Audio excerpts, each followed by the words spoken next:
Before the milkman found the pot, and before people started telling stories about it, the pot belonged to a man named Mazi Okpaka. For 30 years, he had kept the pot as his secret. He did not think of it as a friend. It was more like a problem roommate that lived in the corner of his small house. One evening, Mazi Okpaka was hungry. He was a very old man and his teeth were weak. He stood in front of the pot, which was so black it looked like a hole in the room. "Okay, pot," he said to it, "I need dinner. I want just one piece of roasted yam. It should be soft and not too spicy. Only one." He dropped a nice piece of yam into the pot. He heard a low rumbling sound. Then a perfect piece of yam came out. The old man smiled. "Good," he said. "You listened." But then another piece of yam came out, and another one. Soon, many yams were coming out of the pot. They grew tiny legs and started marching around his floor like little soldiers. "Oh, you silly pot," the man groaned. "I said one. What will I do with a whole army of yams?" This was normal for Mazi Okpaka. He found the pot a long time ago. He learned that it doesn't just copy things. It likes to play tricks.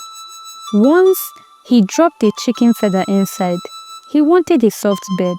Instead, he got a chicken with no feathers that followed him around, making rude noises. He knew the pot was dangerous because the copies it made were always wrong in some way.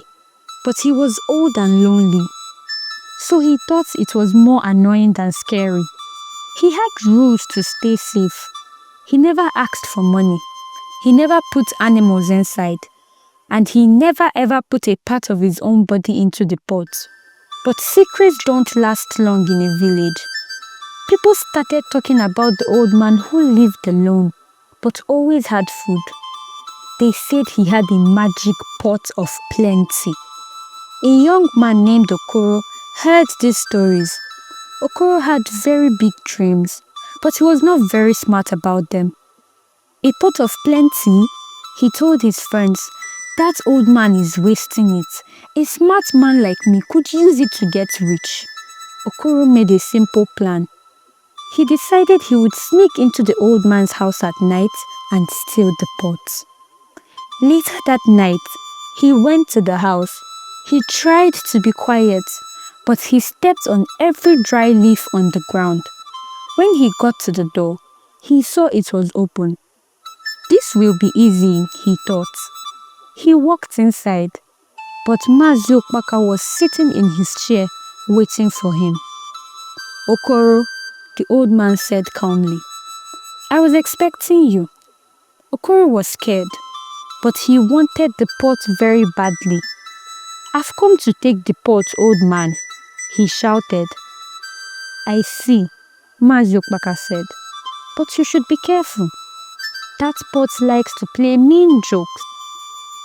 Okoro did not listen. He ran and grabbed the pot.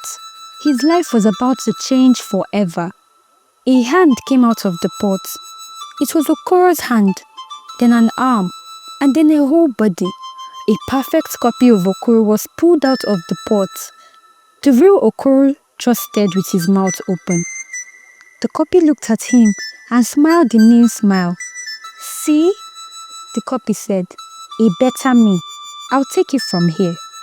The real Okoro screamed in fear. The copy jumped on him and they started to fight. It would have been funny, but the copy had made a very mean and hungry look in its eyes that was scary. Mazi Okpaka grabbed a big stick and hit the copy hard on the head. The copy melted into a puddle of black goo that hissed on the floor. The real Okoro did not run. He was curled up in a corner, shaking and crying, staring at the black puddle. Mazi Okpaka looked down at the boy, then at the pot, and he let out a long, sad sigh. He knew it was time to explain. "You think this is a pot of plenty, don't you?" Mazi said. his voice quiet. This is not a pot of plenty. It is a pot of sadness. He sat down in his chair. A long time ago, a potter made this pot. He was the best potter around, but people mocked him his whole life because he had a crooked back.